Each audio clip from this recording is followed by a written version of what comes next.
Thanks for tuning in. I've started this journey roughly about 3 years ago. So, January, February 2023. And it all started with, I needed to use a sleep tracker, so I got a little smart watch that I wore during sleep. And it had a really small face, low profile, so it didn't bother me while I was sleeping. And then I found the face too small, so I got a larger face smartwatch, and then I didn't like being tethered to my phone and my notifications, so I thought, I think I'll try a more traditional watch, which led me to the realization that I think I want to wear something different every now and then on my wrist. So I started watching Teddy Baldessar, and I started watching Jody, just more watch. And Jody actually, the stuff, since he gravitates towards a lot of AliExpress brands, that kind of spoke to me, because I didn't want to spend a lot of money. I mean, I could have very easily gone out and got what a lot of people call a real watch, but I didn't want to drop that kind of money on something that I may or may not like. Up until that point, I really liked chronographs. And the first watch one of the first watches that I still have, which I'll show you as I go through each of these boxes behind me, it looks like a chronograph, but it's not functional at all. It's purely for style, and I remember buying that. And I keep it because of that memory. It's not worth anything at all. So I'll go through each box. You'll see behind me there's 3 boxes. Each box holds 20 watches. And the journey up until this point has been, first of all, deciding what style I like to wear, and the fact that I like to wear something different every week. I actually came to the wearing something every week idea realization very recently, within the last year. So the goal to complete this collection was to get 52 watches, one for each week of the year, and that way Sunday would be the day that I choose the next watch to wear. So, you'll notice I'm not wearing gloves, but I will be wearing gloves when I show off the watches or go through each watch.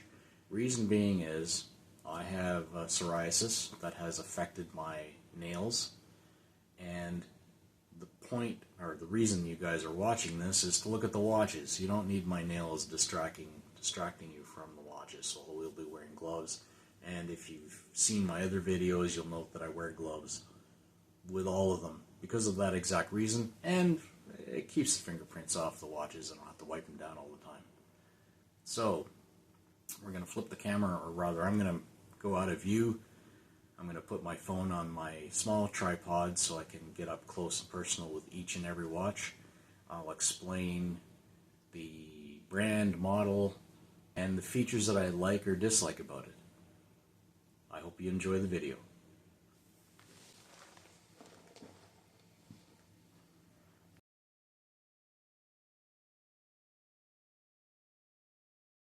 So box number 1, I'm going to go from left to right, top to bottom. Box number 1 is all my Pagani designs, and for the most part Banyars that match up to the corresponding Pagani model. And then there's a couple of others in here that are, well, that aren't Pagani, but they didn't fit anywhere else, so I just put them in there. So let's start with the first one. This is a PD 1671 version 2.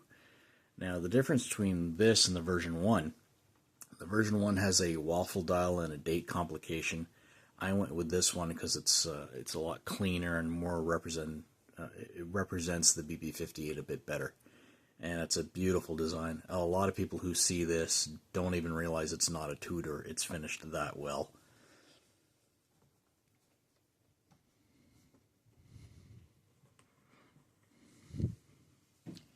This guy is a PD 1778. I did a review on it. I chose it because it was very unique at the time. Not unique, but it was like it wasn't a diver. Everybody seems to buy divers, and I was moving away from divers or anything with a rotating bezel. So this was a unique piece that I thought I would add.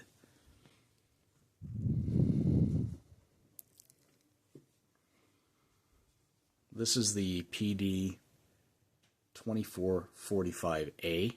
It's discontinued.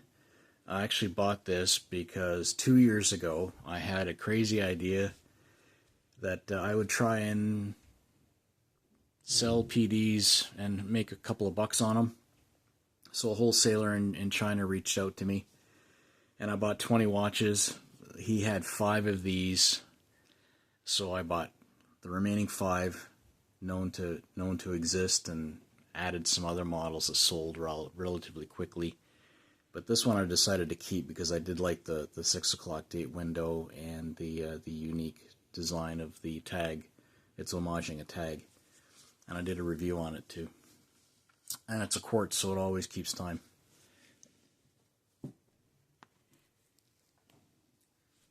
This is the PD 1690 OP homage. Nothing more needs to be said than the fact that it's an OP homage. I mean, an OP should be a staple in everybody's collection.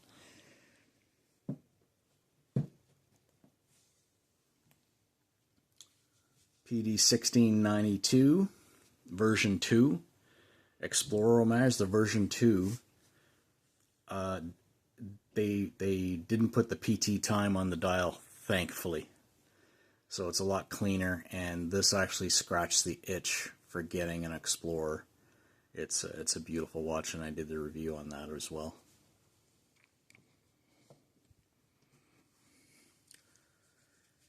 Benyar BY 5179. So the Benyar version of the PD, a bit chunkier. Finishing is not as good, but just as satisfying to wear. It is rather thick, so it really sits chunky on the wrist, but it's nice to look at. Keeps good time too. Pagani PD 1783 day date with a ruby dial. This I like this a lot. It's really classy and great for a night out.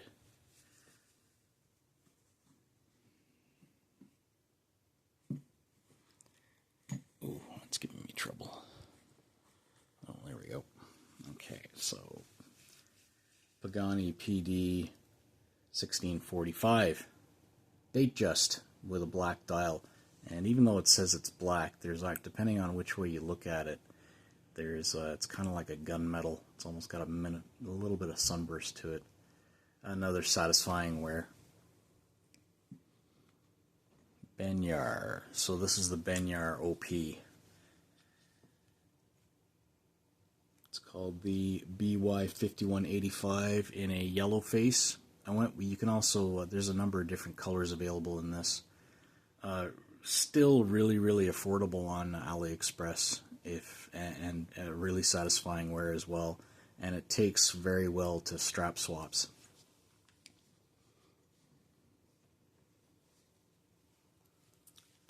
Benyar, the Benyar Explorer, which is the BY5177. Something interesting happened with this. I was wearing it, and this is actually the first. I don't know if you can see that little blemish up here. I think I banged it against something, or I dropped it, and the crystal has a little blemish.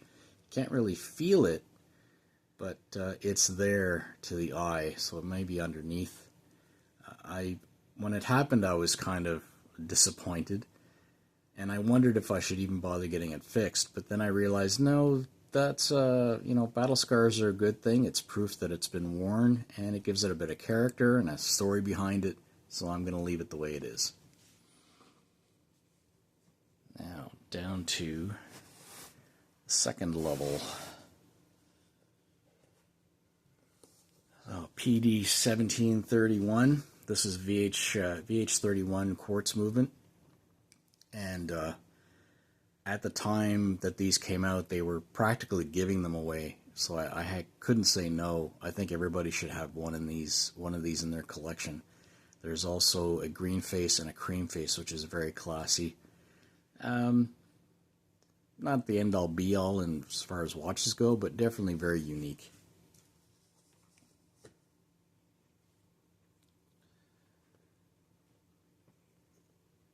I'm fighting here. Oh.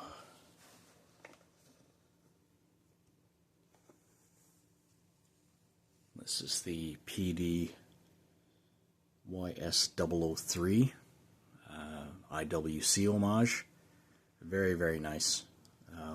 6 o'clock date window, really easy to read. No lume though, but that's okay. It's a daytime watch.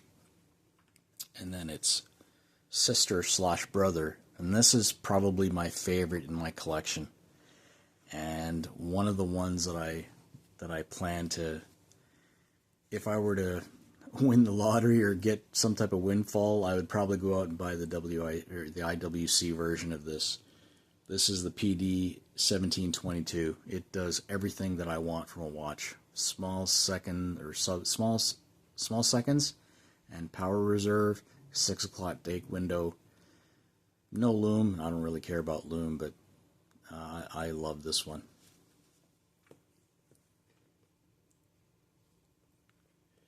PD 1790. This is a bit of an oddball. And when it got released, I did a review of it. It's got 2 seconds hands. So it's got a center second and a sub-second. Why they did that, I don't really know. But it certainly is unique. And, well, it gets worn. When the week comes where it gets chosen, it'll go on the wrist.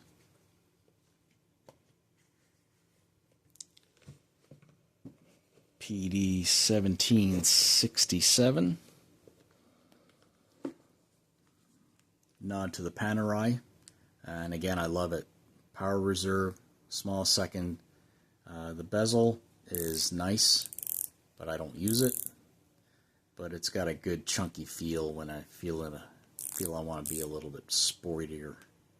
And the lume is pretty good too for a PD.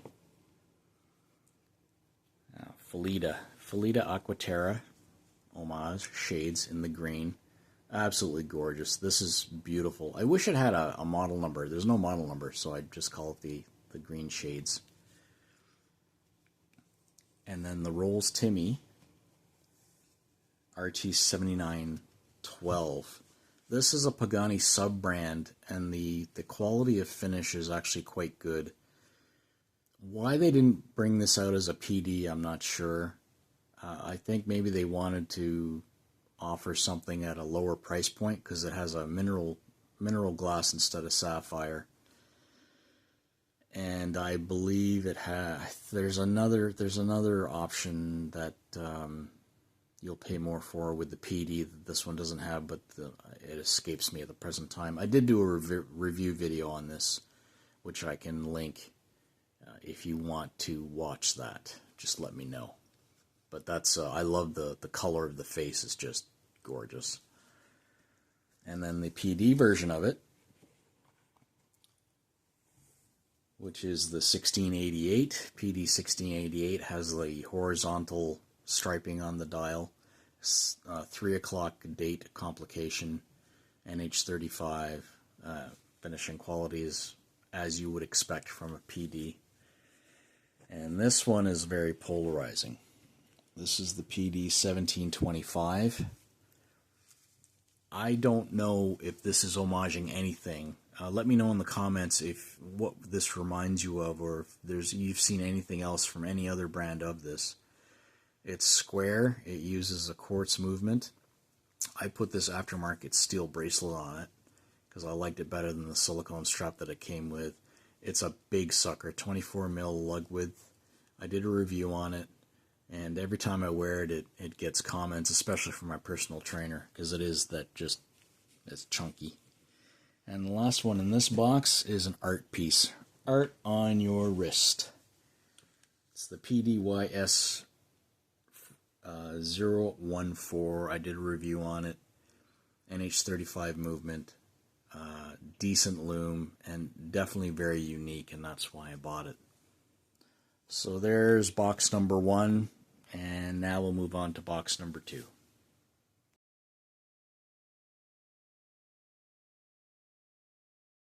Box number 2. So we start off with the Seagull. I got this because thanks to Teddy and his exposure of Nomos, I really fell in love with the small seconds. And Seagull I found this on AliExpress. It was offering at a very good price. It came with a really bad leather strap, but it also included this really nice Seagull blended mesh strap. So price was right, and I wanted something that was a complete in-house made watch. And there you go. No loom, but that's okay. Next we have a Citizen BE 9170-56A. It's a really nice tuxedo dial dress watch with a small second hand, and it's a quartz. Looks like I need a new battery because that stopped working. But it has really nice blue hands, which, depending on what angle you see it at, it shows off the blue. Otherwise it looks black, but the tuxedo dial is just gorgeous.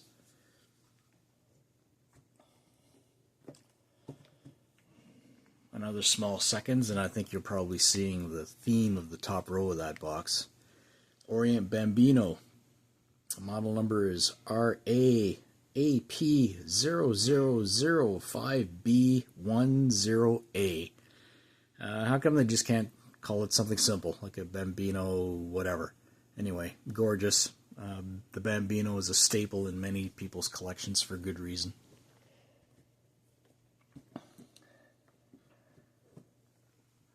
Hrodlund Pilot with the a rotor as the sub-second. Very unique design and just absolutely gorgeous to wear.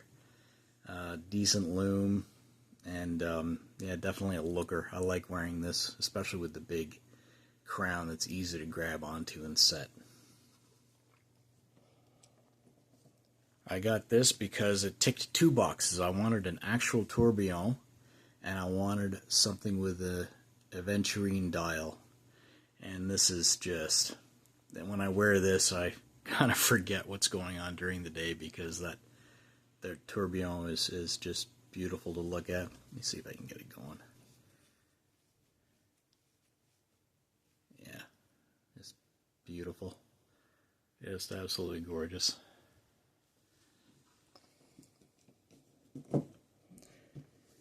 And Baltony. I bought this for 2 reasons. One, I wanted a Baltony to see what the finish quality would be like up close and personal. And I really like the 1921 with the off-center dial, and of course the sub-seconds. This is a funny story. This Taviz open heart. I was bored. And I was on AliExpress, and I just plugged in automatic watch, and I sorted the results from lowest price, and this one popped up as one of the lowest. I think it was like $21. And I thought, what the hell? I've spent more money on bad meals. So open heart, and it's got a AM/PM face at the top. I'm pretty sure I did a review on this too. If you want the link, I can just send me a message or comment below, and I'll post the link. And Corju, this is part of my Aquaterra quest to find the Aquaterra that I really like. I actually drove across the border to the States because they wouldn't ship this to Canada for reasons unknown. No model number, so I just call it the Aquaterra, and it's got the logo up top instead of just the Corju letters. Corju Aquaterra Bumblebee. 3 o'clock date complication, and that very unique second-hand color motif.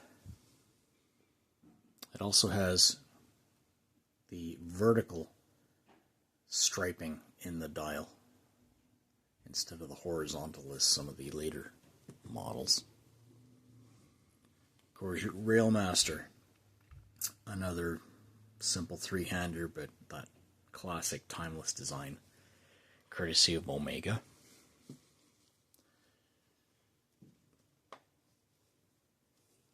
Now, San Martin, I believe this is the SN022. I bought this because I wanted to experience a San Martin myself, despite all the reports online of the finish quality being over the top, etc., etc. And so I got this because it was unique. It wasn't a diver. I didn't want anything with a rotating bezel, so I got this, and I did a review on it, and yeah, it lives up to the San Martin reputation as far as being the best, one of the best AliExpress brands for fit and finish. On to Tandorio. Tandorio doesn't assign model numbers, so I picked this up because it was a Flieger that resembled the Hamilton khaki that I wanted, but this was a lot cheaper, and the finish quality is actually quite excellent. And this Tandorio I got because I wanted something orange in my collection, but I didn't want a diver. So there was the Seiko divers and the Tandorio clones of it, but this one popped up in my listings or my searches, and I really like the way it's styled. It's also offered in different colored bases, different colorways, but very nicely finished. Classic design that'll probably never go out of style.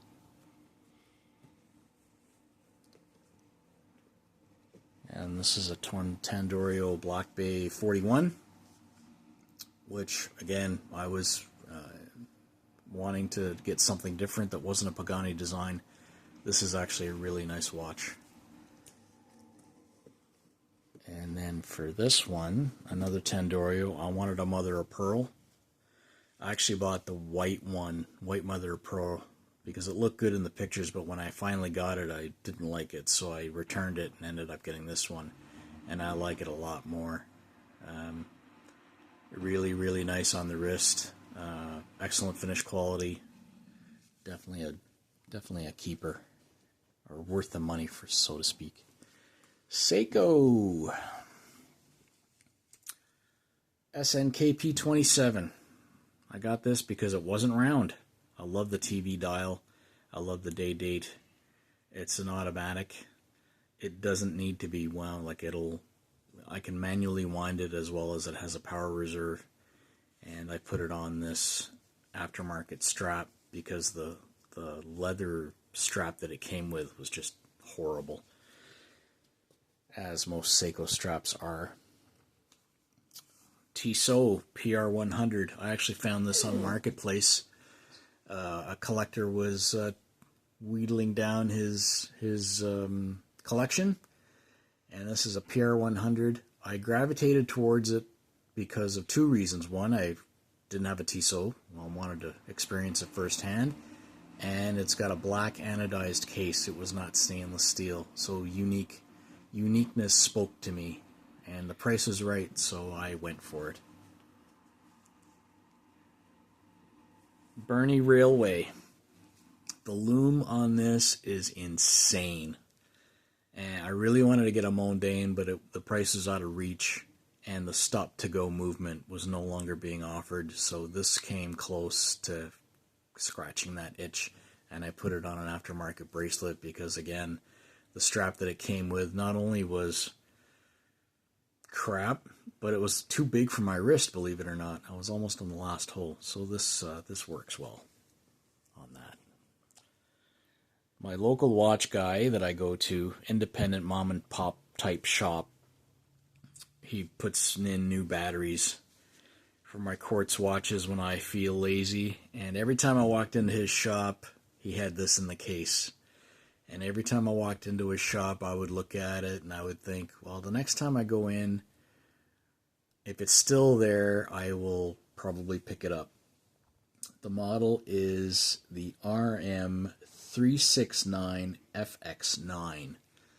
And Loris is a sub-brand of Seiko, so the quality and warranty was backed by a decent company, and it was a fraction of the price of the Tag Monaco that I would have liked to get, but this this works just as well. And last in this box, we have a Bulova, the Sutton 96A 269, another Facebook Marketplace find from another collector who was reducing his collection. So I got this at a very good price, and it's a nice wear.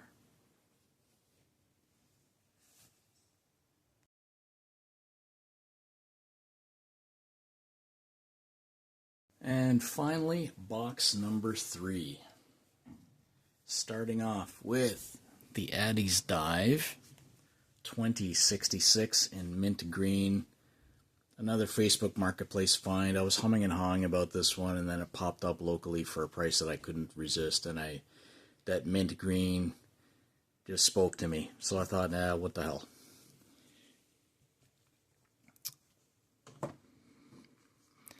Benyar BY 5208 sand dial. Often called by a lot of people an homage of an homage, because the Addy's Dive came out with that sand dune textured dial first, but I have a soft spot for Benyar, and their prices are hard to beat, and the finish quality isn't too bad too, so I went for that. Benyar BY 5144. I really like this watch, the styling. I did a review on it, and it's homaging a Tissot model, which escapes me right now. But every time I wear it, I love it. It's a classic. I like the applied logo. I like the 3 o'clock date window, and there's a texture to it that it's nice, and it's an automatic, so I never have to replace a battery. Benyar BY 5176, Milgauss homage. I actually preferred this to the PD. I might decide to buy a PD if this decides to ever give up, but it just keeps going and going. And it's got a little bit more rawness to it than the PD. The PD's got some polish, of course, but this is a little bit more raw. And it's got that green tinge on the edge, which gives a little bit more character than the PD, in my opinion. Watch Dives WD-007 in titanium. This was kind of an accidental purchase, because when I pulled the trigger on this, I thought I only had 51 watches, and I thought, okay, this is going to be a good choice for the 52. And I wanted a Watch Dives. I purchased it directly from Watch Dives, so I paid full price. I got a little bit of a discount, but that was okay. And I'm glad I did, because it gave me a taste of the Watch Dives product. They live up to their reputation, which is well deserved.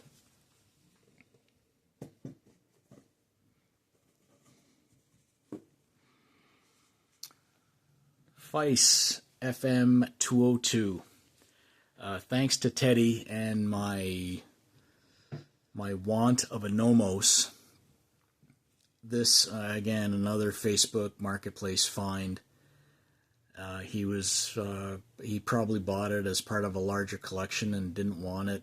I like the Bauhaus design, big power reserve dial, anodized blue hands, 6 o'clock date window, small seconds. Like, it ticks all the boxes. Whether or not it'll stand up to daily abuse, we'll see, but it scratches the itch, and was a hell of a lot cheaper than a Nomos, that's for sure.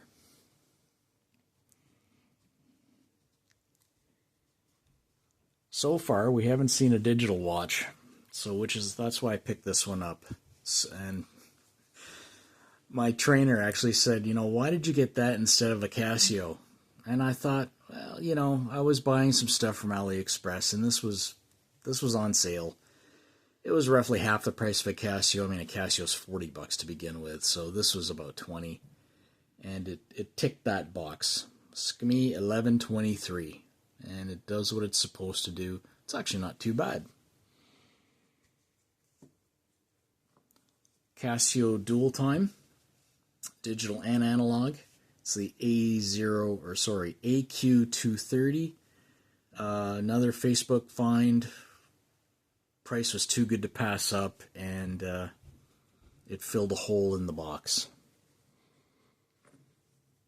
Pagani Design PD1736 Panerai. I put this aftermarket bracelet on it, which I think makes it a lot nicer than the strap that it came with. After I bought this, they started offering it with an integrated bracelet, which I was kind of kicking myself, but that's okay. The price on this was really, really inexpensive at the time of purchase, so no regrets there. And finally, on the top row, a Santa tank, because everybody needs a tank. And at $10, I think, well, 10 or $11, how can you say no to it? Perfect watch to wear on a night out, or even as a daily if you just want something classic that'll never go out of style. Now on the bottom row, I'm going to use the term, well, Jody uses the memory box term. So the first one is a Favor Luba, which is a Swiss brand, and that's what started. My dad purchased a date just, or maybe it was an oyster date, when they came from Pakistan to Canada in 1964. And I think when he started wearing the Rolex, he kept his Favor Luba. According to Wikipedia, or according to the research that I've done, Favor Luba, despite them being a Swiss brand, they had a factory in India. And when my dad was growing up, no doubt, there were Favor Lubas everywhere in India, and still are if you look on eBay. Almost everybody who's selling a Favor Luba, it's based in India. So he gave me his Favor Luba when I turned 16. I subsequently lost it because, at 16 I didn't really care about watches. So when I started this journey, I thought, I think I'm gonna look for one. And this burgundy dial one really spoke to me. It's what could be called a Franken, because the dial has been painted. You can kind of tell if you look real close. This thing is a little bit of a pain to set because it doesn't have a quick set, so if I wanted to change the date, I've got to do it manually, so I'm winding and winding and winding and winding, and that's a little bit of it's a pain. So if I do wear this, it'll be when the calendar ends up being that date there. And when I turned 18, he gifted me a Omega Seamaster quartz, which still didn't appreciate what watches were, and I don't know what happened to that watch. But when the Moonswatch craze came out, I got suckered into this, and I'm ashamed to admit that this is a fake, and I got suckered into buying it because I got caught up in the hype. And it's a reminder of two things. One, of the Omega that my dad gave me, and two, to not fall for hype watches ever again. Or buy fakes. So I'll keep this, and because it's a quartz, it keeps good time. And I'll wear it every now and then, because it is comfortable despite the fact being a fake. And lastly, the watch I spoke about earlier in this video, if I can get it out, here we go. This is a Jeffrey Bean. It has no value, and it also needs a new battery. It's got a chrono face, but none of the complications work. It's purely for decoration. The diamond at the 12 o'clock is no doubt not real. The black the chrome black finish is starting to wear off because of wear. I bought it when my wife used to go to Winners a lot. And while she was looking at clothes, I wandered over to the watch area, and this kind of it spoke to me. And I think at the time it wasn't very expensive. It was maybe $25 or $30. And I thought, oh, why not? I'll buy it because I like it. And I think that's really what this collection or hobby is about.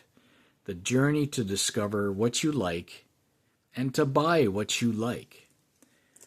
I've had so many people say to me on social media and even in person, why do you buy what you must have spent enough money on this whole collection to be able to afford a real watch? Well, yeah, but I buy what I like. And until I find a real watch, I mean, one can argue that I've got a few pieces in here that are real. Faber-Luba's real, that's for sure.